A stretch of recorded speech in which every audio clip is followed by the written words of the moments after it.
Folks, this is Screen Watching. My name's Dan Barrett. I'll be joined in a moment by Simon Foster. But if you're on a video version of the show, you can just see him there. He's like right there. Anyway, folks, this is a big show. Yeah, that's right. I say it's a big show every week. This is actually a big show. We are talking about one of the big movie events of the year, at least culturally-ish for some people. I don't know. We'll talk about that in a bit. It's called Dune Part Two.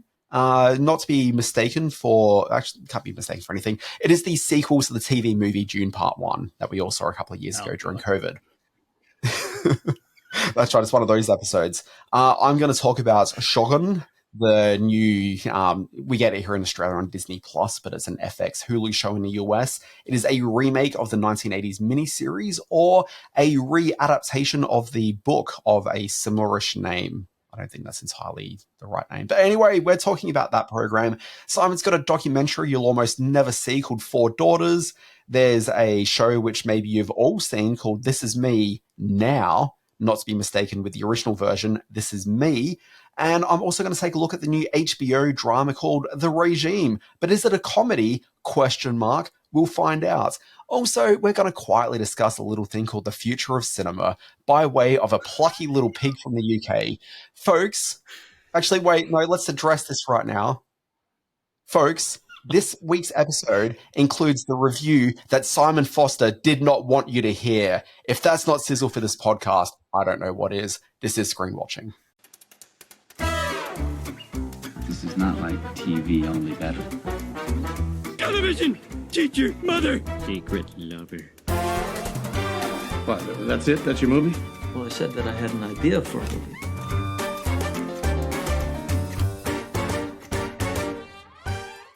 Look, I said it up front, but this is Screen Watching. My name's Dan Barrett, joined by Simon Foster. Simon Foster, I'm going to trust that you're well, and we're just going to dive right into look, it's the sad news of the week. This is the week where we found out that one of the greatest stand-up comedians of all time / one of the most beloved Curb Your Enthusiasm stars passed away. We are going to talk about the sad news which has rocked the TV industry this week. We're going to talk about the farewell of Jack McCoy from Law & Order. Yes, hello, Dan Barrett. We should mention that you're right. The very sad passing of Richard Lewis, who you referred to there, was kind of a shock, but also Now, how does this play out in Law and Order? Does Jack McCoy, well, maybe we shouldn't give it away. Does he pass away in the show, or does he just resign from the office? This would be a huge spoiler for those of us that enjoyed Law and Order all these years. But yeah, the two icons of Hollywood are gone. People have had a week to watch this, Simon. Like, they've had enough time to catch up on the exit of Jack McCoy from Law and Order. Okay, here's the thing. And for those of you who don't realize that Law and Order is available again in Australia to watch, Binge started streaming it about 4 months ago. So, okay, bit of convoluted background. Law and Order started in 1989, 1990? I'm going to say 89. I believe. 1947. So yeah, it was timed with the Steven Spielberg film with the same name. Movie got released. Sorry, the TV show got released. 5 years later, you had Sam Waterston join the cast. So he wasn't there at the beginning, but he was with that show from 1994, so 5 years in, through to 2010, when the show got cancelled. So they brought the show to an end. The original Law and Order wasn't really rating as well as Law and Order SVU, and there were other TV movements at the time. And it didn't really make sense to keep on going with Law and Order. It was a bit of a middling performer. Certainly it wasn't quite at the heights it had been throughout the late 90s going into the 2000s. So, let's wind down the program. But then, about 4 years ago now, NBC are like, you know what? Let's just bring back the original Law and Order. So Sam Waterston came back. Anthony Anderson, who was one of the cops on the show at the time, he came back as well, and a few of the other sort of supporting players around the place. So they just brought back the show, and it just continued on. It was as though the show had never really gone away. And the show can do that, because every week it's like a brand new murder mystery. Yeah. So it did that, and it's come back. But in Australia, we haven't actually had the show. I haven't been screening it. So Binge picked it up. Wonderful. Yes, they did 2 seasons that we hadn't seen in Australia. And then in this third season, something really interesting happened, which caught my attention. So I started watching it. Okay, and it was that, and right now as we're doing this, I've just suddenly forgotten the actor's name, and it's outrageous because ordinarily I just tell you the actor's name and it wouldn't be an issue in my brain, but I'm struggling right now. I can't even think of his I've got character to admit, names I from the haven't minute. gone. I must Sorry. admit, I was a huge Law and Order fan and remained a huge Law and Order fan all these years. I think back to for me, which peak Law and Order, the Angie Harmon, the Benjamin Bratt, the Elizabeth Rome years, of course, the great Jerry Orbach in there, God rest his soul. But it was quality television. It had got a bit chintzy in the last couple of years. I remember seeing some of the episodes, but it's to see Jack McCoy move on is end of a TV era, that's for sure. Oh, we were getting there. So I was just going to say Reed Scott is the guy I was trying to think of. He's the guy that played Dan Egan in Veep. I know him best probably from My Boys. People may have seen him in the last year as part of the cast for the final season of Marvelous Mrs. Maisel. I think that he's just a really good TV screen presence just generally. But he joined the cast of Law and Order. And I was like, okay, I wouldn't mind seeing him sort of in the program. And I started watching the first few episodes. I'm like, yeah, I'm really enjoying this. And I've never been a big Law and Order viewer. I've seen scattered episodes here and there. Hasn't really been part of my TV diet. But anyway, he's on it. I'm like, yeah, okay, I'm going to watch this. No, I don't really like any of these programs, to be completely honest. Like, they're perfectly competent. The SVU sort of brand has become a little bit silly and kind of cheesy over the last few years and hasn't really worked a treat at all. But Law and Order seems to have maintained its integrity and flowed on, improved with age, some might say. And Sam Waterston, I mean, he's an actor. God, I remember all the way back to The Killing Fields back in '83. Prior to that, he was in Heaven's Gate, one of my all-time favourite movies, the great flopperoo of all time. So he's one of the most respected character actors in Hollywood. He's worked alongside the likes of Woody Allen and some amazing people in his career. So that he has had to have him have been awarded this amazing character to have played all this time is just wonderful. I'm so excited for. God bless you, Sam Waterston, and you too, Jack McCoy. Yeah, so just to actually provide some continuity to what I was saying, to where Simon just wanted to drop in talking points, just a week or two after I started watching this, they announced that Sam Waterston was leaving. And they didn't do it at the end of the last season. They didn't do it to mark the beginning of the season. They just did it 5 episodes into the series run, which happened last week. And we got the episode, within a few hours of the US. What I thought was kind of interesting was that there was, as I was watching these 5 episodes and watching Sam Waterston's place within it, he is a man who's 83 years old. The fact that he came back for the revival at all, I think, was more a favor to the show's production than it was that he felt that he really wanted to keep on playing Jack McCoy. So I think it's kind of telling that 2 years in, he's dropping out. But you watch those 5 episodes and he is not in it very much. It was basically one scene per episode coming through. And then suddenly in this 5th episode, there's a bit of the storylines about a tech guy that ends up murdering a woman in Central Park. But the guy has a friendship with the son of the city mayor. And so it becomes a little bit of a political hot topic as to the decision to bring the mayor's son into it. He's had an extramarital affair, and so that gets revealed on the stand. So, he's very much not won any favors by putting this kid up on the stand. Jack McCoy, he supports the decision, but he more or less sort of falls on his sword because somebody has to take it for the team. So anyway, basically, and so he has his sort of big sort of dramatic moment where he has to leave the scene. And what I thought was good about the episode is it gave him some real sort of a reason of integrity to leave, but also a unexpected reason to leave as well that wasn't being blown up in a car somewhere or some sort of health issue or whatever. It was very much core to what this character's been about since 1994. Those exploding cars in New York. What was the big miniseries last year that Sam Waterston was in? I want to say Dope Sick, or maybe I want to say the Amanda Seyfried one, and he played a prime role in that. All right, that intro just blew way out of proportion. We really should talk reviews now. Indeed. Play the clip. Shall we go with Dune first, or... You want to go with no, the I said first? I want to do Four Daughters first, just because I want to push through that. So, and I've cool. got a bit to say. Well, not a bit to say. All right, Okay, Daniel Barrett, we're back here for the review No, sorry. Can I just do the intro? Sure. It stinks.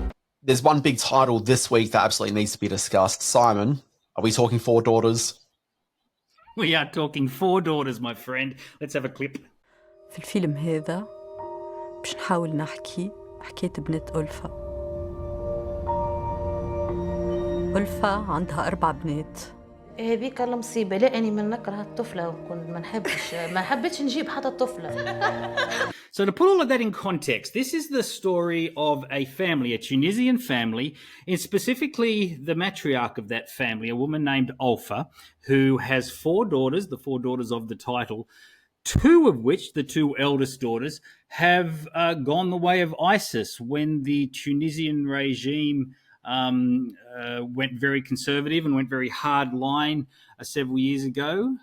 These 2 elderly daughters were whisked away by their man friends at the time, and were radicalized and joined up with ISIS. The 2 younger daughters, who are central to this documentary, Aya and Tasia, recount the moment when all this happened and also recount the wonderful and at times challenging life they had as 4 young women, 5 with the mother, growing up in Tunisia, which is a very patriarchal, a toxically patriarchal society in many regards. What is especially special, I guess you could say, about this documentary is that it uses actresses to play the 2 older sisters in their absence.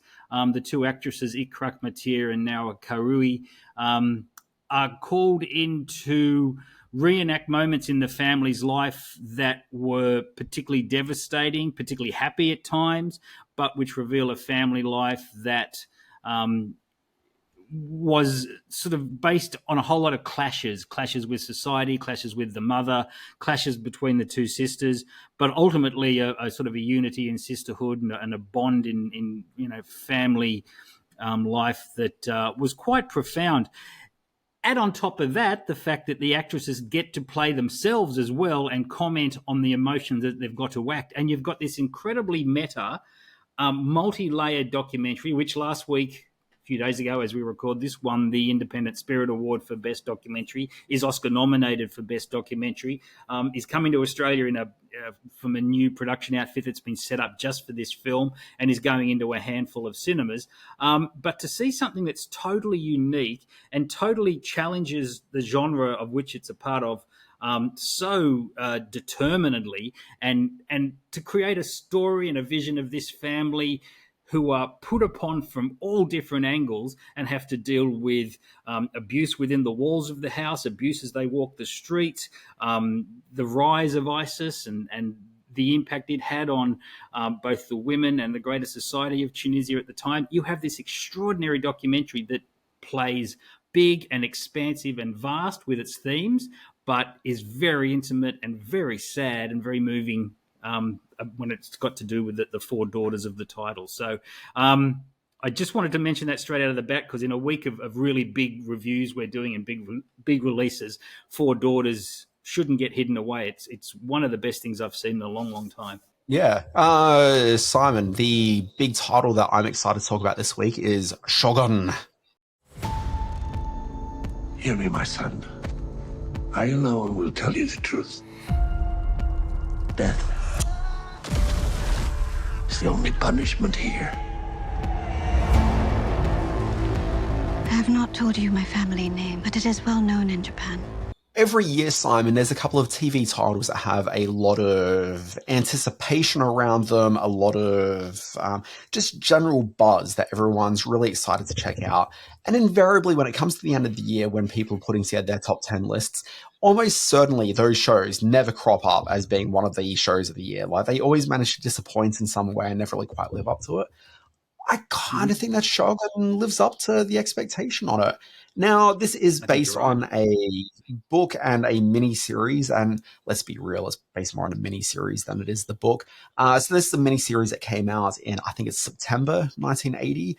I was all of 3 or 4 months old when this was originally on TV. I've never seen this miniseries. It had Richard Chamberlain in it, and my understanding of it, Simon, I'm assuming that you've seen it.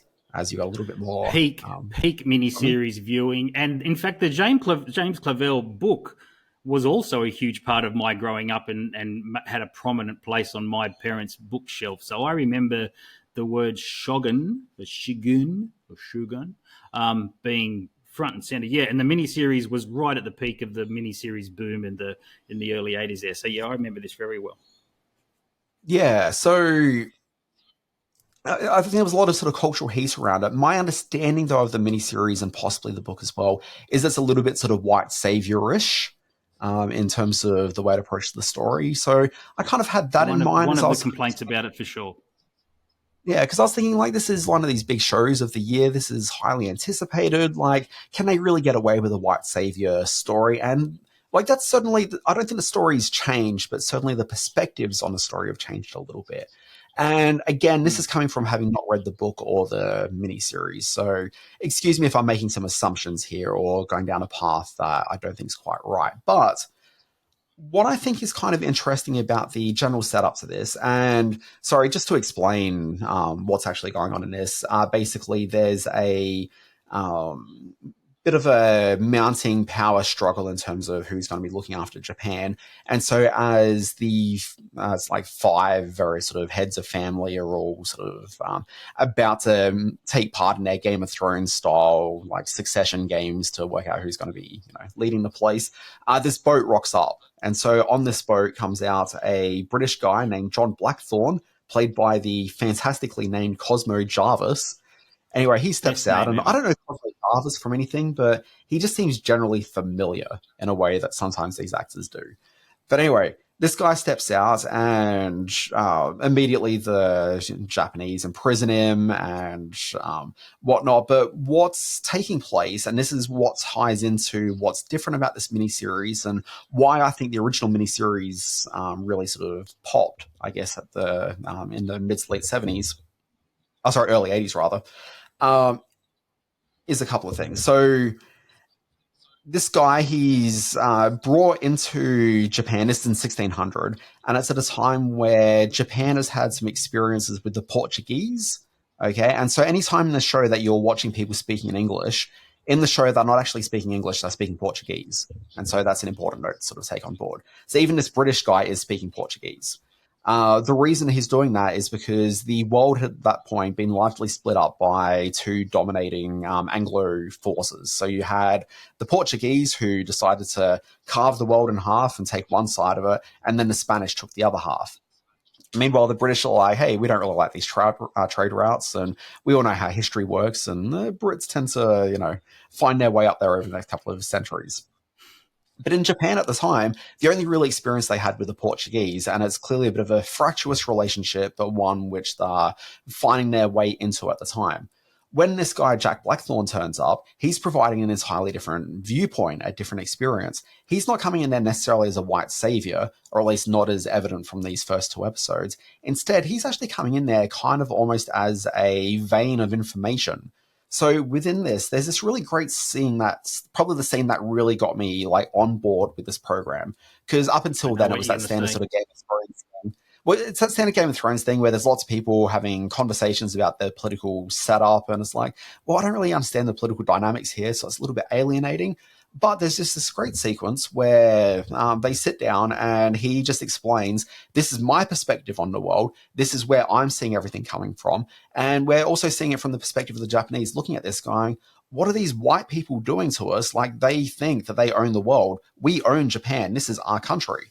And so you actually get these 2 viewpoints coming through, which makes it really compelling viewing. Great. So that's how they break away from the white savior aspect. He's not a savior coming to save them. Rather, he's coming to the people with a sense of information. Now, what I think is really interesting about that is I kind of feel that the original miniseries that this is based on, and possibly the book to a certain extent as well, almost served as the same function to bring Japan to Western countries back in the day. So there was a period of the 70s where Japanese culture started becoming really, really big.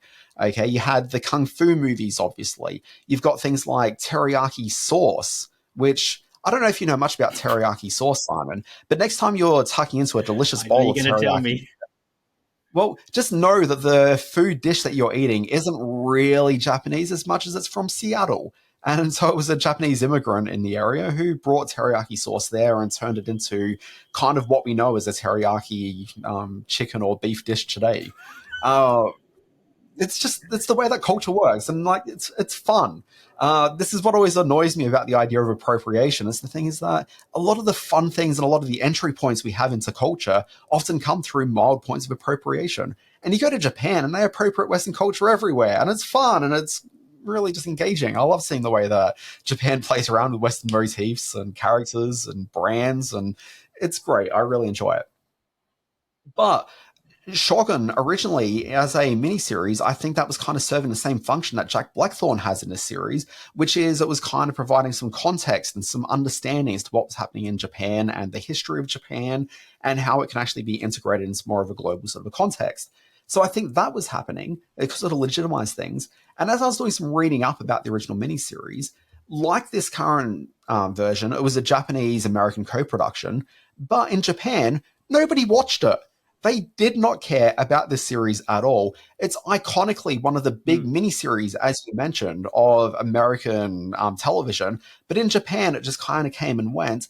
And the reason for that is that big sweeping historical dramas like this are already just a fixture on Japanese TV. They don't need to see their history as seen through the eyes of white Americans, because every year they've got, and I meant to save the name of this and I've sort of mixed it up, but there's a genre of television and so I don't know if it's a genre, but it's definitely a type of television that airs every year in Japan. It runs on, I think, NRK. And so for about 40 to 45 weeks of the year, they run these big sweeping historical dramas, and they're from different time points and whatnot. Sometimes they're more contemporary. During the Olympics year, feudal Japan and samurais and all that sort of stuff. That's exactly right. Sometimes it's about like Olympians or whatever. Like, it's kind of a bit different, but there have been a lot of these sort of feudal Japan types of things. And so you look at this thinking, well, it's understandable why they didn't really sort of care about this. And I don't know that they're going to care about Shogun, the American-Japanese co-production, but we're not in Japan. We don't really have these sweeping epics all that often. I watched this. I was swept. I am very into this program. We had a conversation on this podcast last week, week before, not sure. It all blends together because the magic, who can separate it? But we had this conversation about my belief that I don't really want to review programs anymore beyond what's available for that first week of consumption. Okay, first week of consumption for Shogun, we get episodes 1 and 2 back to back. To me, if you're not sold by the end of that second episode, then you're probably not going to come back for week 3 or week 4. And so that's kind of how I like basing my reviews. I watched episodes 1 or 2, which are streaming now on Disney Plus here in Australia, or as I mentioned earlier, on Hulu in the US.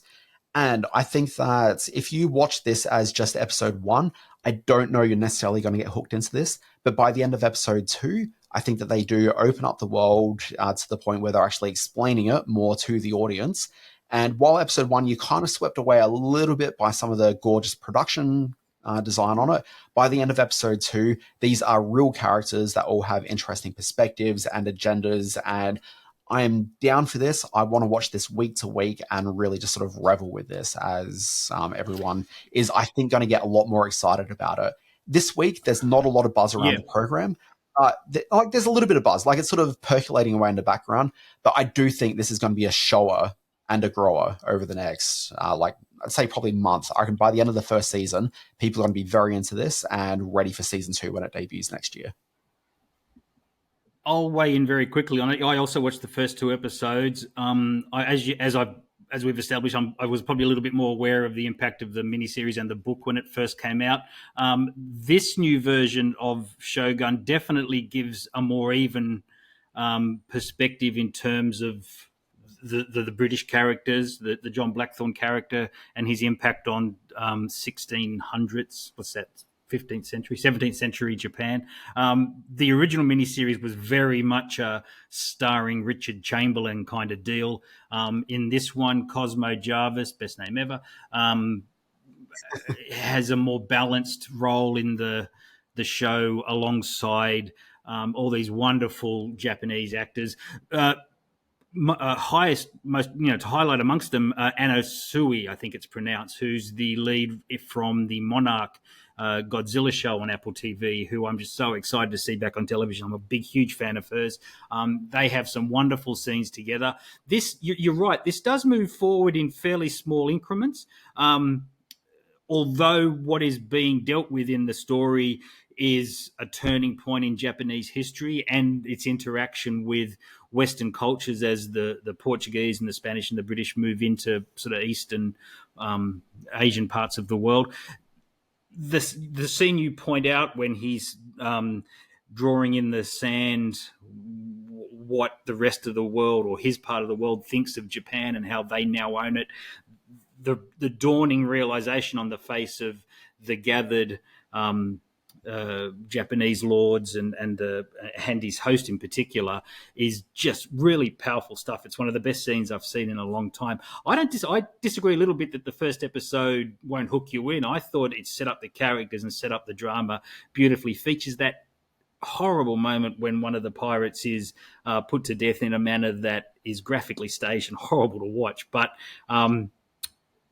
has also some of the most spectacular scenery and spectacular staging you'll see on television in a long time. So, yes, I was hooked straight away with this Disney Plus Hulu series, and yeah, I'm locked in for the next 10-episode arc. I think it's a 10-episode. Yeah, it's 10 episodes. I don't know if you saw my newsletter this morning, but do you realize where this is filmed? I did read the newsletter this morning, yes. You should lead off with that because you did the homework, but I was surprised. I mean, I wasn't surprised because that's the nature of international productions, but to learn that it was Vancouver, everyone, there you go, I blew it, that's just the majesty of what Hollywood can do now, and Japan. Yeah.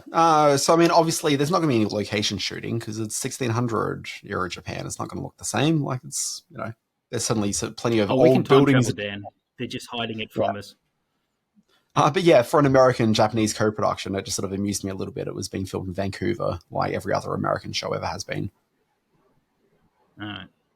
All right. Time for us to move on to a film that was also shot in parts of Vancouver, Dune Part Two. It's okay. I'm here. It's been a while since you've had one of those nightmares. Tell me, what was it about? It's only fragments. Nothing's clear. May not have been shot in Vancouver. Dune Part 2 hits cinemas, sequel to one of the biggest TV movies of all time, Dune. There you go. I got in early before you could. I'm joking. I hate it when you say that. Dune Part 2 picks up definitely exactly where the last film finished. Paul Atreides, played by Timothée Chalamet, is becoming ensconced in the Fremen way of life, learning from Javier Bardem and Zendaya and all these wonderful actors with blue eyes and things stuck up their noses, the way of the Fremen, so that he can become the Kwisatz Haderach, the great prophet who will rise up with the Fremen and help the Fremen take back their rightful planetary possessions. It's a big, huge, sweeping film that I have read some complaints about is too long. For me, it wasn't. I will state that the opening bit where we get to watch Zendaya and Timothée fall in love and sort of become more ensconced in the Fremen lore and the Fremen way of life may seem a bit drawn out to some. To me, it wasn't. I kind of really got into it, and that opening sort of 45 minutes helped me understand the scale of what Paul Atreides was going to achieve and why it was so important he was the prophet and why it was crucial to the planet's existence that he became totally familiar with life as a Fremen guiding light, I guess you could say. So for me, this was probably better than I expected it to be, because I know from being a big fan of the David Lynch version of Dune, and that's a sentence that isn't spoken very often, I kind of knew where this film was going. And I guess I was fortunate in that I was able to pick up. So when Leia Sadu turns up as a small character, or when Austin Butler's finally introduced as the villainous bald-headed black and white character. I kind of knew where they fit into the greater narrative of Dune, so I was lucky in that regard. But I still think there's so much in here to take away as not only a great bit of science fiction, but a great bit of storytelling as well. It's got I was convinced of its mythical elements, let's just say. It was believable in a way that, in the same kind of way that Peter Jackson made Lord of the Rings accessible for a much more vast audience, I think Denis Villeneuve has done the same thing with Dune Part Two. What were your thoughts? Yeah. I'm not quite sure what your thoughts were. I know you saw it. Look, I found this as a film of sort of mixed pleasures. I agree with you entirely in terms of what you were saying, that it's an accessible movie, and I think this is actually a far more accessible film than the first one was. The first one I found sort of fairly distancing in parts, but once the film really sort of got rollicking, it was, certainly very enjoyable, but, it took about an hour and a half to get there and for me to really understand exactly what I was watching and sort of being fully into it. In this one, I kind of felt like I was absorbed into it more from just the get-go, from jump. And in part, obviously, that's because I'd seen the first film, but also I think the challenge for this one is I hadn't seen that first film for, 2-3 years now since the first one came out. And I didn't actually really remember all that much about it. So there was definitely that sort of learning curve at the beginning, trying to remember, who's that character again? And who's that? Oh, that's his mum. And then just, trying to do that catch up in my brain as to everything that was going on. So I had that sort of aspect. So that kind of distanced me out for the first 10-15 minutes. But after that, I was kind of into it. I think in terms of spectacle, I think this works remarkably well. I did find, and it was interesting watching Shogun up against this, where if you watch Dune 2, I think that we've seen so many sort of high-scale, broad spectacles on a big screen, particularly films set in distant off-world planets on sand planets, that there wasn't really much that was being done visually in this that sort of awed me. The overall sensation, the overall filmmaking obviously sort of caught me up, but it did kind of feel as though there wasn't really anything that was just visually knocking my socks off. Whereas I was watching Shogun just thinking, well, they're doing this on a TV budget, and just sort of seeing everything that they were achieving on screen there kind of did sort of shock me a little bit. So that was kind of just interesting, these two scales of perspective sitting into it. As blockbuster storytelling goes, Dune 2 kind of delivers it all. The problem that I had with the film, and I couldn't really quite shake it, was that obviously it's an adaptation of a book loosely. It's an adaptation of several books, kind of grabbing what you can and sort of shoving it in there, and then also massaging that into a way that's going to make sense to an audience that aren't sort of, knee deep in the lore that's been created around this world. It kind of felt as though there was a little bit of going through the motions a bit. So it was one, knowing that, I've got to hit this sort of story beat so that this story beat can happen. And it didn't really feel like there was any sort of texture or padding or emotional sort of connection that you had to these moments. Case in point being, there's a sequence where the mother has told this other lady, hey, look, a dude's going to turn up to drink this, and men aren't supposed to drink this mysterious liquid that they get from the insides of the the smaller worms, but, the worms that live on this planet. So basically, you can wrench out one of these worms, get some blue liquid out of it, and get going with your day. Only women can drink that. Men can't handle it. But she says to the lady, hey, look, a guy's going to turn up. He's going to want to drink it. Let him drink it. And she's like, I can't believe you're saying this. This is crazy to me. And then you kind of think, well, obviously by the end of the movie, some guy's going to turn up and drink it. And you're like, is it going to be, the bad guy? Is it going to be our hero, Paul Atreides? And you're sort of thinking about it for a minute or two. And before you can really sort of get invested in the mystery aspect of that too much, that very J.J. Abrams mystery box kind of concept of, let's throw this out there and build the entire story around it. Suddenly Paul Atreides just rocks up and drinks it. And it's like, well, why set this up as a mystery when you're just going to resolve it 5 minutes later? Little things like that just sort of seemed a little bit strange. She needed to be able to do that because there's an element of telling prophecies in the story and knowing what's to come, okay, or at least having a loose idea of what's to come. Okay, so she has to set up a mystery around it, but then the film itself doesn't actually commit itself to that as a mystery. Instead, it just kind of uses it as a plot point to get to that. And I definitely felt that in the back end of this movie, the back half, there was just a lot of that sort of maneuvering around. It was more chess piece moves than it was actual real need for story engagements. So I just struggled with that a little bit, but largely I was like, I had a fun time with it. It's just that I sort of looked at that thing. It's not quite as satisfying as I maybe wish that it was because of that.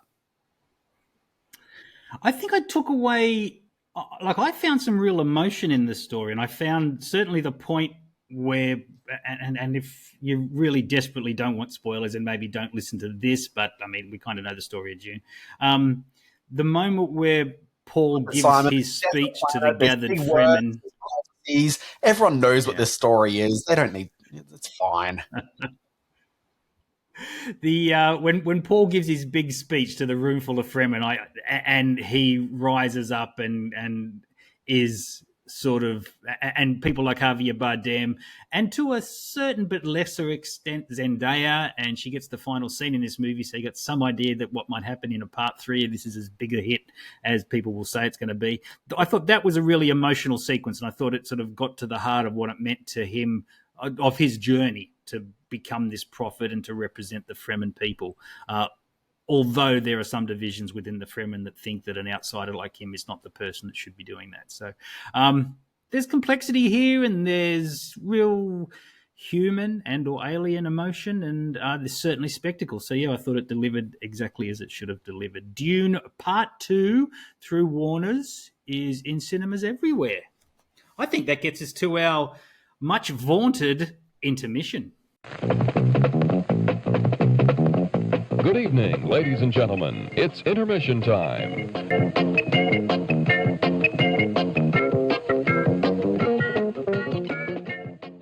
Welcome back. Yes, it's time for intermission, that part of the show that everybody really digs. And I'm calling this one Peppa Pig and the Future of Cinema. Now, let me put that in some sort of context.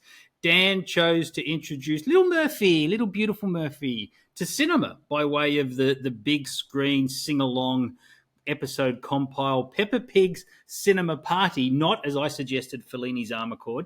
But what happened was that this daddy-daughter day out soon pivoted into some kind of journey of revelation, not for Murphy, who was alternatively delighted and distracted by the trip to the movies, but for one Daniel Barrett, who pitched this segment to be as being relevant to the future of cinema. His words, ladies and gentlemen, his words. We had a very heated back and forth by text during the week, in which I said, you're not going to talk about Peppa Friggin' Pig in my podcast. And you said, I've got something very interesting to say with regard to my journey to see Peppa Pig Cinema Party. So, Daniel Barrett, enlighten us as to what this pig did for you. I mean, there's a question. Do you want the G-rated version or the X-rated version? Because, boy, Simon, I got some stories. Tell me the X-rated one off air. Okay. You see, when a man loves a pig very much... No, Simon, okay. Here's what needs to be understood about this. People right now are thinking, yes, Dan's going to talk about Peppa Pig for a while, and I'm not really. Peppa Pig's kind of just like an entry point into some broader conversations about sort of cinema-type stuff. I referred to it as the future of cinema just to annoy Simon a bit by text message, and he took things a bit far.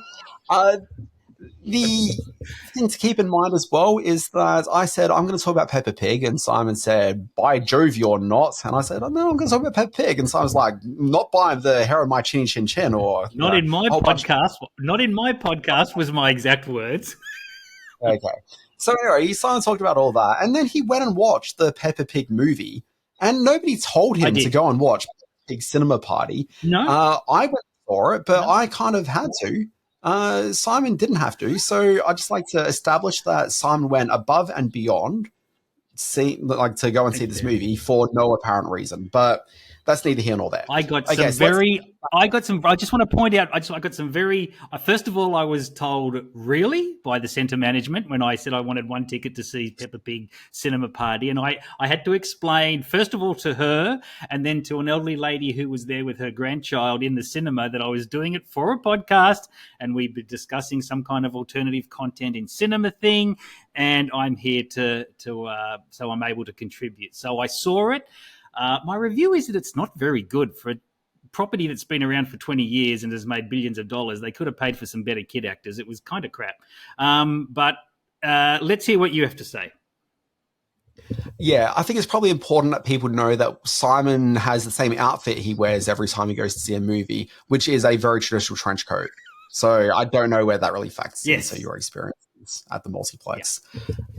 Yeah, so look, this is what the movie is. So it's called Peppa Pig Cinema Party. Now, I'll admit I didn't really know anything about the movie other than I knew that it was a thing that was playing, and I'd seen some promotions saying that it starred Katy Perry.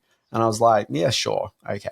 So I kind of figured that at the end of the movie, we'd see some animated pig action with some real-life Katy Perry sort of mixed into it all. That's not the case at all. She voiced one of the characters in the opening 3-part storyline against Orlando Bloom, who didn't make the marketing, so make of that what you will. Basically, what this is, there's a very popular kids' cartoon called Peppa Pig, Mr. Raccoon, and she was Mrs. something or other. Mrs. Leopard, I think. Anyway, it really does not matter. But yeah, Peppa Pig, it's a kids' cartoon from the UK, and I'm just going to assume that most people listening haven't really got a lot of Peppa Pig experience, because unless you got a small kid in the house, like, why would you? Like, I didn't really know Peppa Pig until the last, year or so. Yeah, so you got Peppa Pig. The way that these cartoons work and the way that all cartoons really function these days for the preschool set is that they run for a duration of usually about 6 or 7 minutes. Some of these shows will be sort of packaged in blocks where you might get a 15-minute show, which is 2 of these 7-minute installments back to back. But generally, they get played as 7 minutes. This is particularly good if you're watching, say, on ABC iView on ABC Kids. And the way that the linear feed works is that every 7 minutes you get like a new cartoon coming through. Perfect for little ones where they're probably only watching for about an hour, because you don't really want to have kids watching for that long, ultimately, if you're responsible or responsible adjacent, as I am. So, you watch that, and kids don't have long attention spans. They can kind of watch that, really enjoy it. Sometimes they get a treat of another episode straight afterwards, but usually about 7 minutes is kind of where their brains are at for it. So I saw that there was this Peppa Pig movie playing, and what the Peppa Pig movie is, as I came to learn before I went and saw it, it's only about 66 minutes long, and you've got an opening section where there's some real-life kids being told, hey, it's Peppa Pig's birthday party, let's go to a party. And so they all go to this party, but I don't remember the party actually ever being seen on the screen. It just takes place for about a minute with all these kids going to see Peppa Pig. So it's really, it's pretty chintzy, to use a phrase that Simon drops pretty regularly on a podcast. So you've got that, and then they go to a 3-part storyline where some characters who may be regular Peppa Pig supporting cast members, maybe it's Orlando Bloom and Katy Perry, I'm not really entirely sure. But it's a 3-part storyline where these characters that aren't like core Peppa Pig characters are getting married. So Peppa learns about getting a wedding cake and about getting the bridesmaid's outfit and that sort of thing. They go and get a dress. In what is a flagrantly heteronormative wedding ceremony. And might I just point out that this Peppa Pig series owes an awful lot to the books of Richard Scarry as well. There's a lot of Richard Scarry in there for those of my generation who grew up with those wonderful books. But I digress. Do go on. Yeah. Sure. What even is a Richard Scarry? Dick Scarry, don't even know the guy. So you've got this 3-part storyline, and then the rest of it is, I think it's like another collection of 6 shorts that are taken from the upcoming season of Peppa Pig that's coming. And then there was a final animated sort of hybrid thing where they go on a party bus for like a trip somewhere. If you ask me what the storylines were, I know there was one where the dad was performing magic for the kids, and there's another one where they go caravanning, but beyond that, I don't remember the rest of the cartoons. But the way these things function is that they're not for the likes of Simon Foster by himself going along to the cinema. They are for experiences like what I had, which is that I've got a 2.5-year-old little monster who lives in the house, and I was thinking, hey, I would like to take her to a movie, but she doesn't have the attention span for a movie. So you take them along to something like this, and they get to have a bit of a cinema experience. It gets every weekend, it's a challenge to work out, what am I going to do with the kid this weekend? Because you want to take them out in the world and get them to have experiences and, do stuff. So like this is kind of a really great way to get kids out for, it goes for an hour, but you spend a bit of time at the shopping center beforehand, a little bit of time afterwards. There's commuting time. It's like a full morning before you go home and have your afternoon nap, and then you wake up and you got like another adventure. every weekend of mine is separated into 4 quarters, Simon. It's 4 quarters. That was my mornings. Yeah. I mean, you've been there. You know how it's Future of cinema. We're getting towards the point of the intermission here eventually. The point of the intermission was never that's the future of cinema. It was just something bullshit that I said during a text exchange with you. But what it speaks to is the current status of cinema, and does lean into a little bit where cinema's going, which is that an experience like this, where I took a 2.5-year-old into it, I went and did it with a very specific purpose. We went and saw some TV programming that was there, and it was we use the phrase on the podcast every so often, a programmer. It's just something that's sort of dropped in there to drive a bit of box office attention. It's never going to be the thing that leads the box office in any given week, but it's the thing that isn't the main movie that, you know, people don't necessarily always want to see Dune 2, maybe want to go and see the rom-com that's playing or whatever. There's fewer of those programmers that really get played in cinemas these days, but I'd say that the role of the programmer is actually things like this Peppa Pig TV movie that's being played. If you go to the cinema these days, you'll find the following types of things. There's things like this kids program, which I don't think there's enough of them. So I've had my kid at an age where I could probably have taken her to something like this over the last 5 months. But there hasn't really been anything playing which kind of made sense. That only went for an hour, because I didn't think she was going to make the hour. I thought she was tapping out after 20 minutes. Okay, but she made the hour. Literally, she turned around and said, "Dad, I want to go home now," 3 seconds before the show finished. Okay, which I thought was pretty good. She actually almost made it right at the end. Okay, but that's what Fiona said to me halfway through June. Yeah, look, I get that. But yeah, so it's made purely for someone to take a little 2-year-old along to, or a 3-year-old, and that's probably about where you start tapping out on Peppa Pig, I would imagine. Maybe Peppa Pig is a 4 or 5-year-old thing. I don't think so, though. I think it's a bit younger. So it's programs like that. In the US at the moment, they've driven some sizable box office with The Chosen, which is a TV series about Jesus. It's they keep on talking about it as being an HBO level of production. It's not quite there, but it's kind of in that ballpark. It's sort of lower tier Showtime, FX sort of level production. But this has been a thing which has been slowly building an audience over the last two seasons. It's been running a few years at this point. But what they do is they produce these fairly expensive shows, distributing them online for free. You can go to thechosen.tv and watch the show for free. But their business model is that they sell merchandise. They then license TV shows to networks around the world who have been buying around it. There's a business model for it. Okay, but one of the things I've incorporated to their business model at the moment is cinema releases. So in the US, the upcoming season, which debuts in June, they've been playing across 6 weeks. Every 2 weeks, they're releasing 3 episodes into the cinema. So you go and watch the 3 episodes back to back, and then 2 weeks later come back for the next set of episodes. I think that's kind of a really interesting sort of business model. So you got that playing. But then there's the other thing we actually have seen really heavily in cinemas the last couple of years, which is opera. It's stage shows being sort of played in cinemas. There's all these things. And content, it's called in the industry. Yeah. So when I'm thinking about the future of cinema, and I don't think there's necessarily as much of a place for programmers, as we used to say, but this alternative programming, I think, is the modern day programmer, and it's going to become more and more important to fill these dead spots at the cinema. So the other thing that's happening in the world at the moment is rent is getting really, really expensive, okay?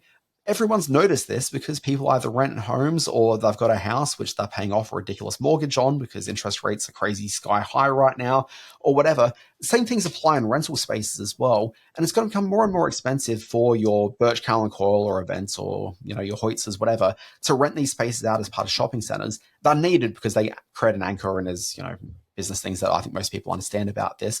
But cinemas is going to be more and more important for them to be able to fill these dead slots, which is Saturday mornings when usually nobody's really there for them, weekend afternoons when usually that's when those opera things play. I think you're going to find just more and more cinemas looking for these opportunities coming through, which is why I mentioned the phrase future of cinema. But what I actually want to talk to you about, Simon, was this was the entire point of me wanting to talk to you about Peppa Pig. Yeah. This is what my entire conversation was. Can I just make a point quickly? Let me, before you get to your entire point of the conversation, let me just respond to that very quickly. Alternative content has been around for quite some time, and specialist programming is another term for it.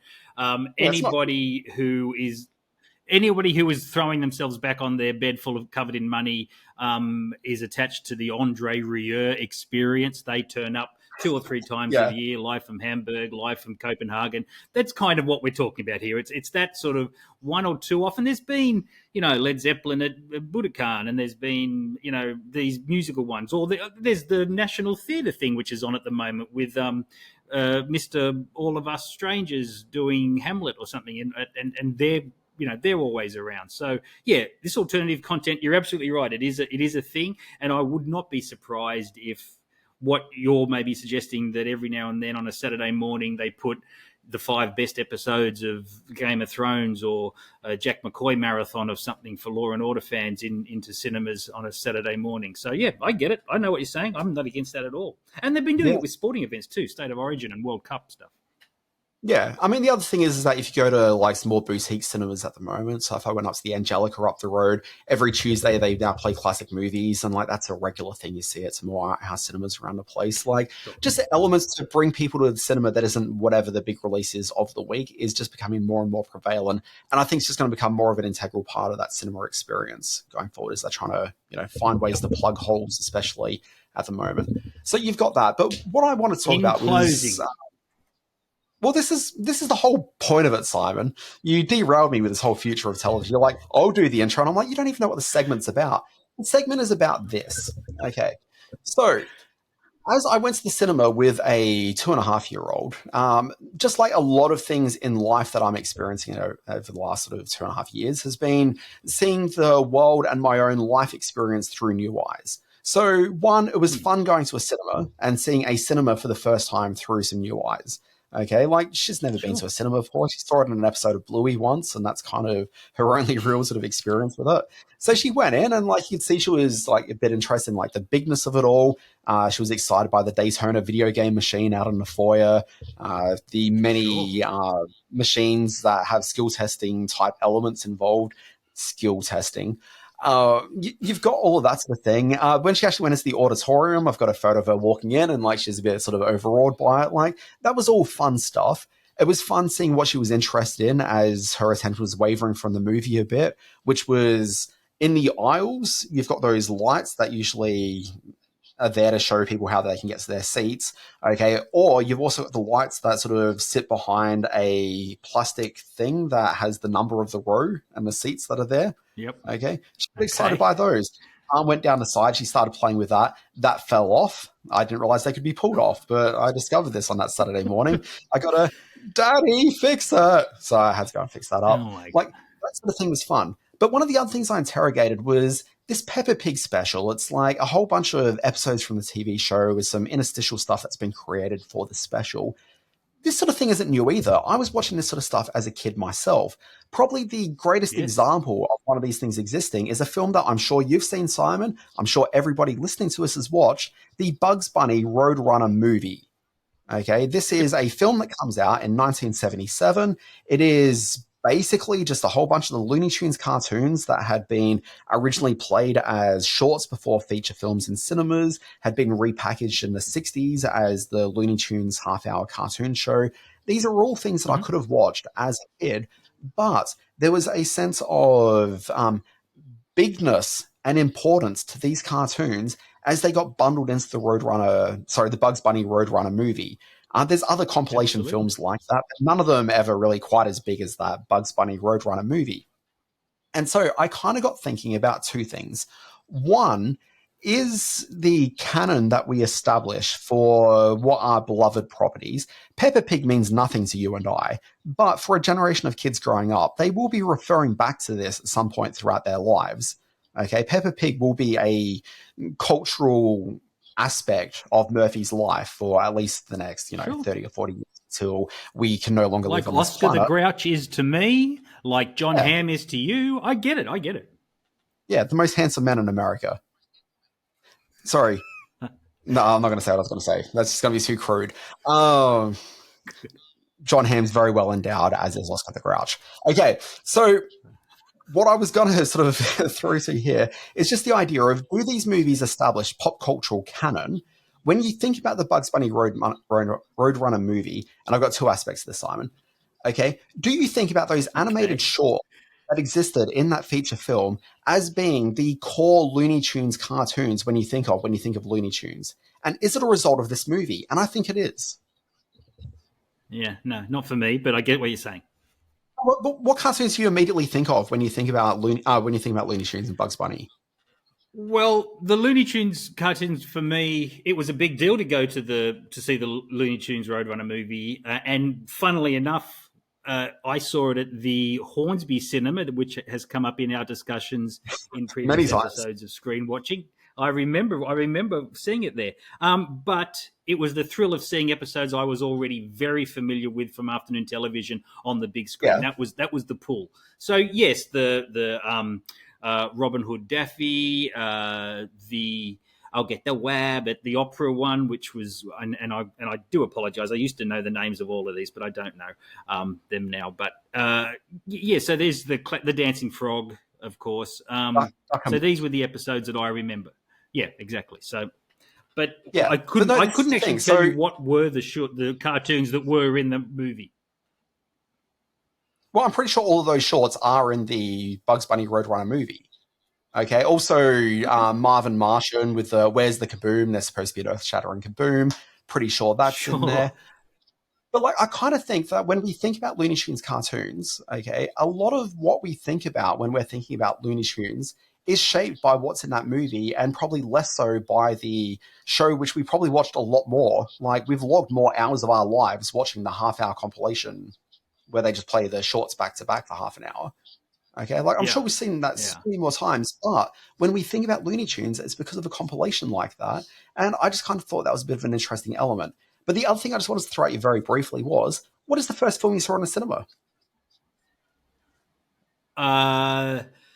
It was Disney's Peter Pan at the North Ride Drive-In. And do you oh, no. So my early...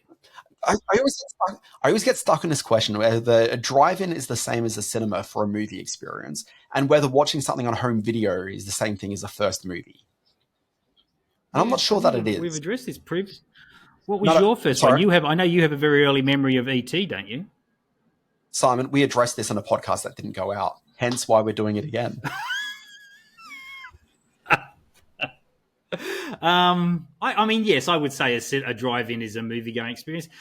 Very earliest, Matilda, which was a movie starring Elliot Gould about a boxing kangaroo, I remember seeing very early in my movie-going days.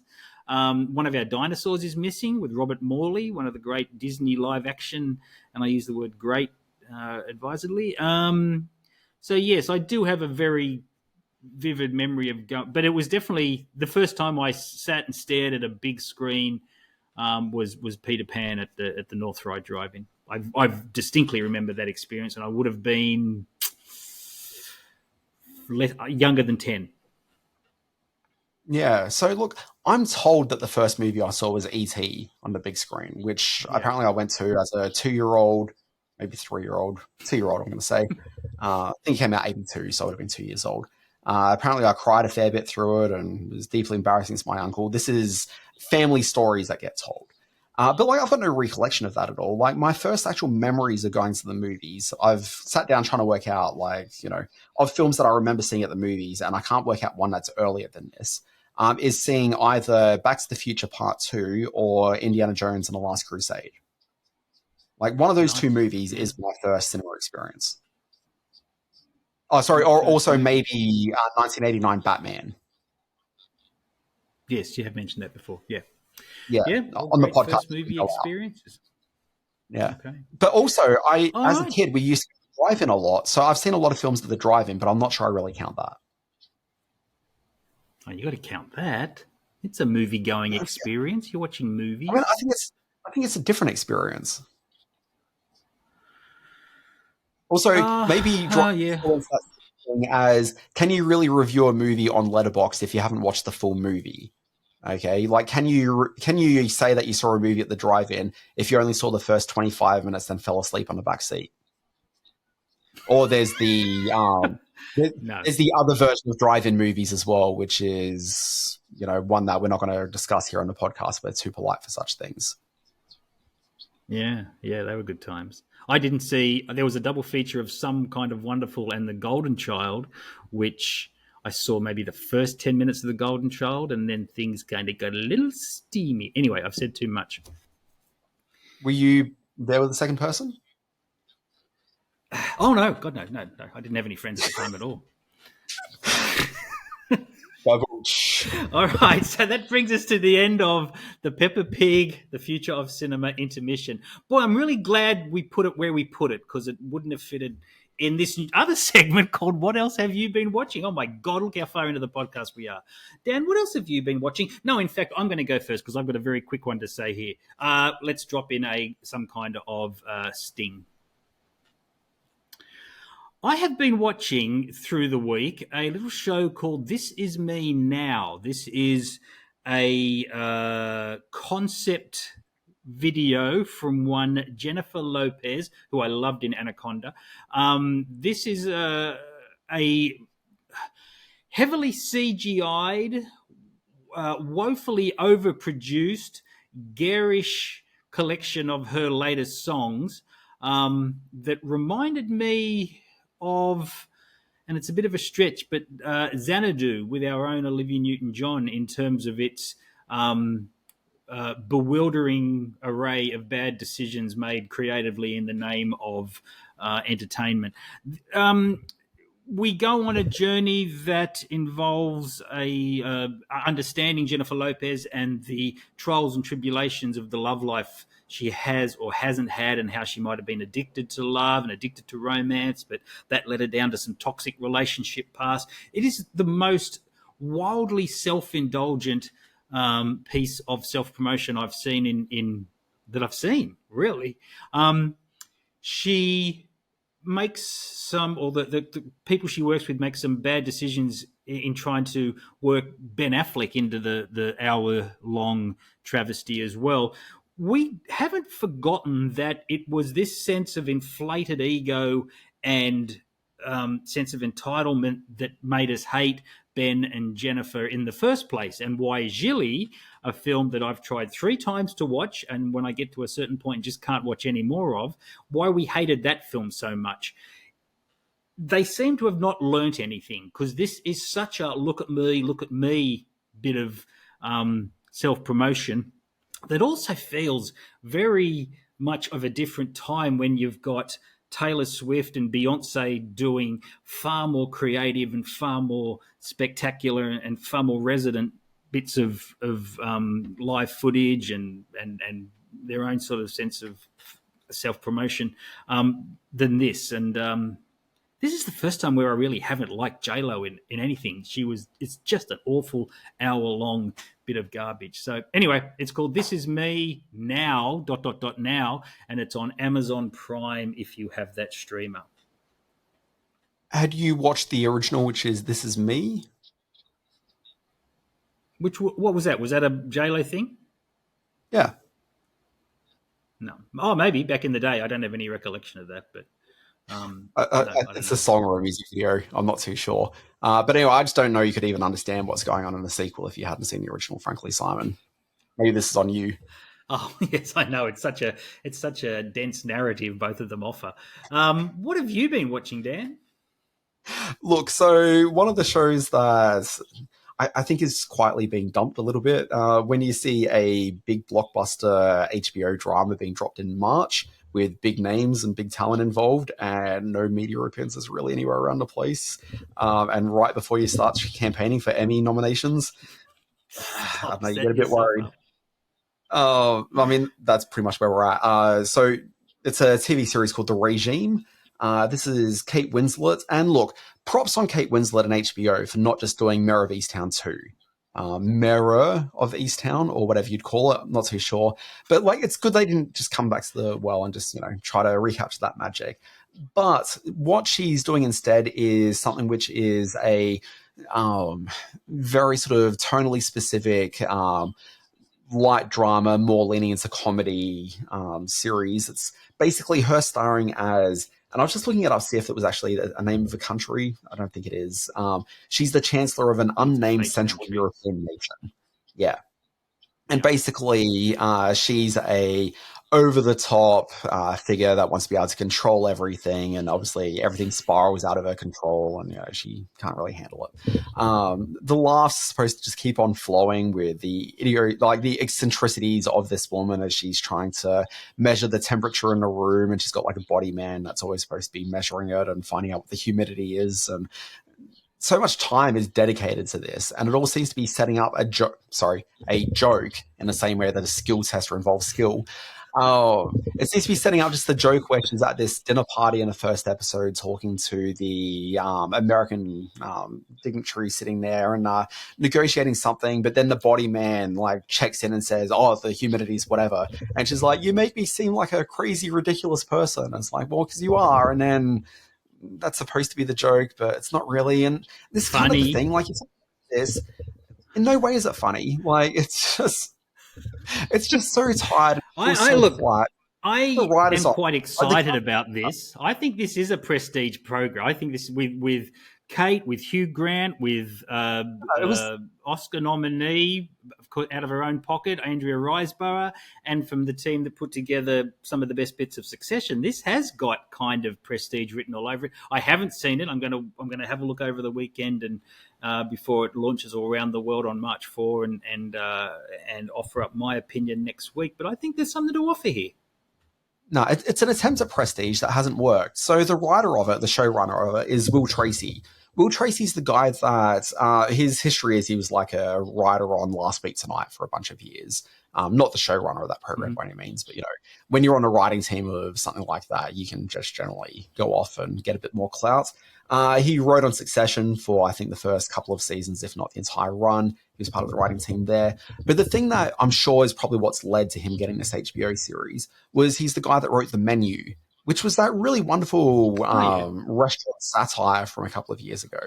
Okay, and it's a bleak, dark comedy satire. Okay, and you can tell that this is totally very similar to that. That's what they're going for. It just doesn't work. It's just the thing where Pete went into it best of noble intentions, but it's just so flat on screen. It just doesn't deliver, which is a shame because really good talent, the pedigree is obviously there for it, but the show itself, it's just kind of nothing. And there's a reason it's being dumped out. And, I'd advise don't bother watching this. If you want to see something a bit like this that actually does work, there's a really good, really underseen comedy from, I'm going to say maybe 2013-ish, 2011. They're about to called Ambassadors or The Ambassadors. 3-part series starring the cast of Peep Show. Tom Hollander's in there as well for at least one episode. It's a really smart, savvy thing where, again, I don't think it's an unnamed country, but it's like a Eastern European country from memory. It's been a while since I've seen it, but I do remember finding that to be incredibly funny and charming and sort of hit all the satirical notes of the idea of, taking bureaucratic power to task within sort of unnamed fictional these realms. That's worth a look. You can find that one probably still on Stan. It was there for ages. It's not hard to find. That's worth a look. The Regime, just give it a bit of a miss. This Is Me Now is on Amazon Prime. The Regime is on Max or Showcase here in Australia, which brings us to the freshly named segment, This Week in History. Sorry, Simon, we've got young hip people watching this. They don't subscribe to regular Foxtel and Showcase. They are watching it on Binge, the streamer. Ah, nice. Okay, Binge is good too. This Week in History.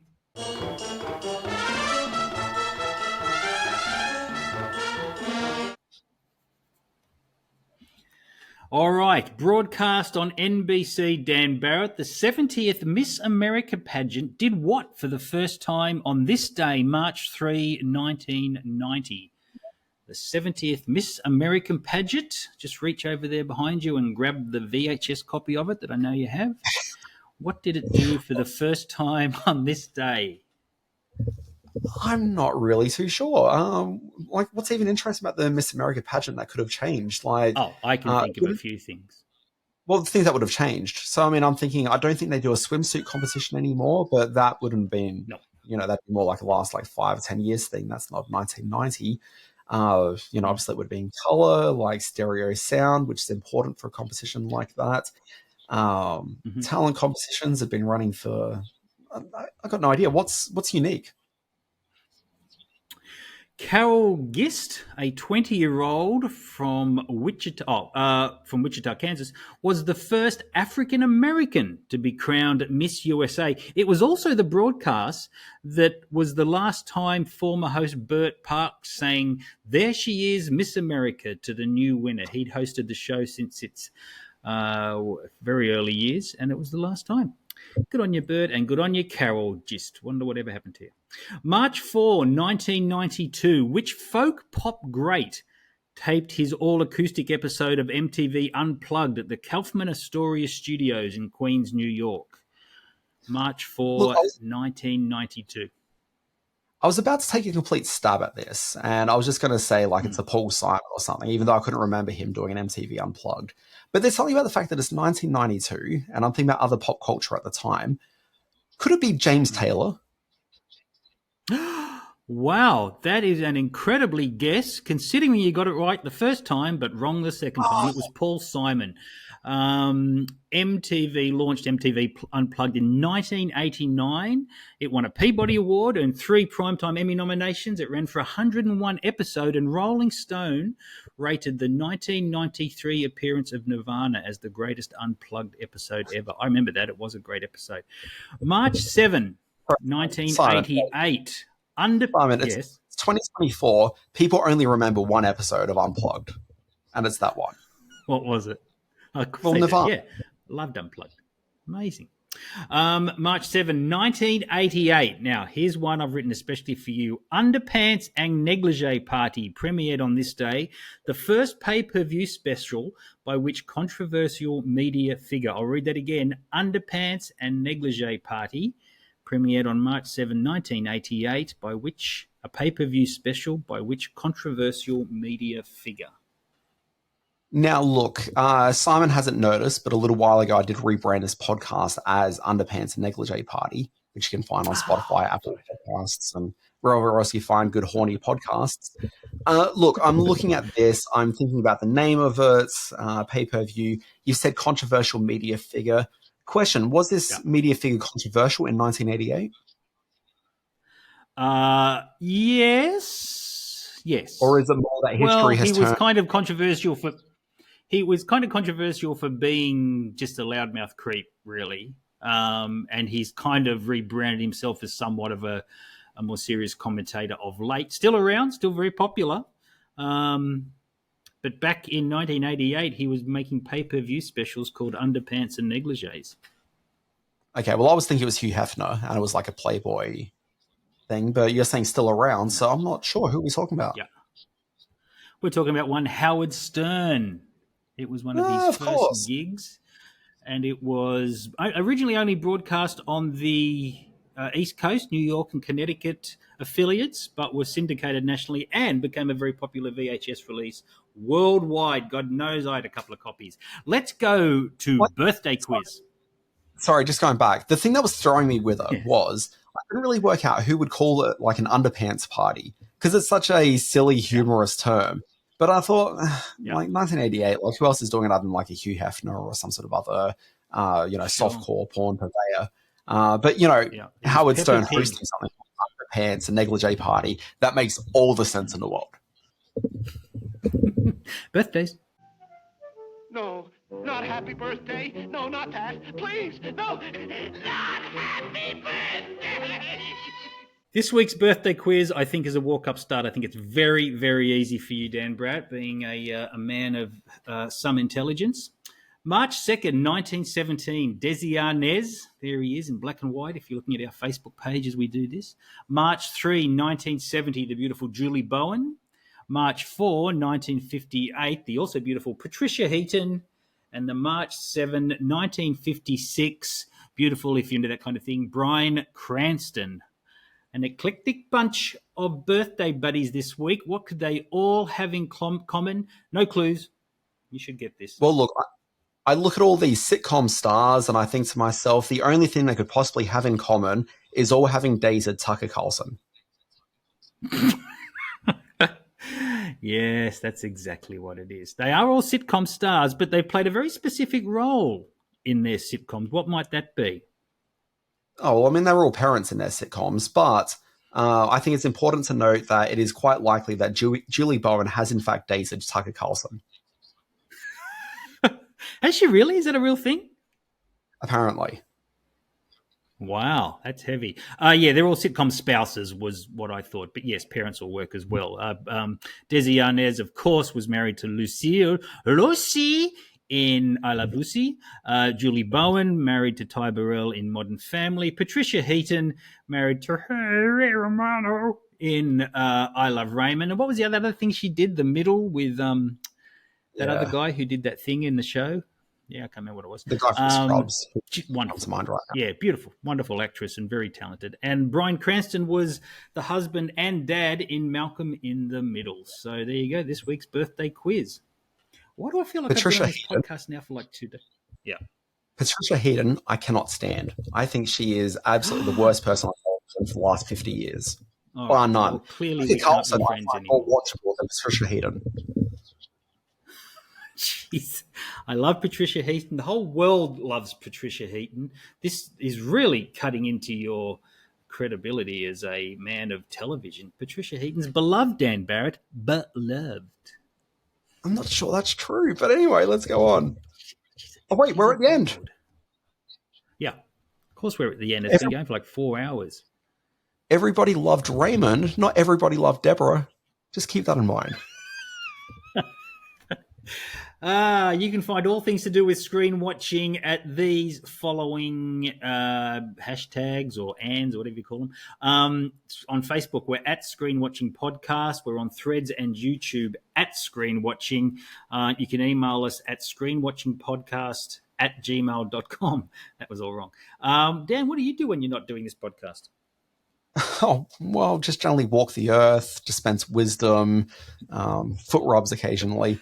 But when I'm not doing all of that, you can find my newsletter. It's called Always Be Watching. You can find that at alwaysbewatching.com. It's a daily newsletter that has stories about the screen industry, mostly TV, a little bit of movies, and sometimes video games and virtual reality and other things you watch with your peepers. You can also find me on the various social media networks, primarily Threads and Blue Sky, and find me there at, I'm not even sure what the Blue Sky thing is anymore. It's like danbarrett.bsky.blue.ampersand.askjeeves.com. All right, we'll put it in the show notes below for everybody. And you can find my work over on the Patricia Heaton forum, where I'm the administrator, and I've just blocked Dan Barrett. Okay, thank you, Dan. Long podcast this week, but I think a very productive one. Those of you who want to rush out and see Peppa Pig Cinema Party, it's on at cinemas around town as we speak. I'm glad we went ahead with that. I thought it worked quite well. I can't believe you went and saw it. Folks, this has been Screen Watching. We'll be back next week. We're probably going to discuss some Hey Dougie, and then we're going to move into Beep and Mort. Rugrats. Well, they are making a Nickelodeon rundown. Yeah, they are. No, that'll be exciting. Okay, so anyway, you've been watching Nickelodeon Watching. We'll be back next week. Simon, calm down. I'm trying to sign off. Don't get me excited. This has been Screen Watching. We'll be back next week with all the 7-minute kids cartoons you can shake your fist at. We'll see you then.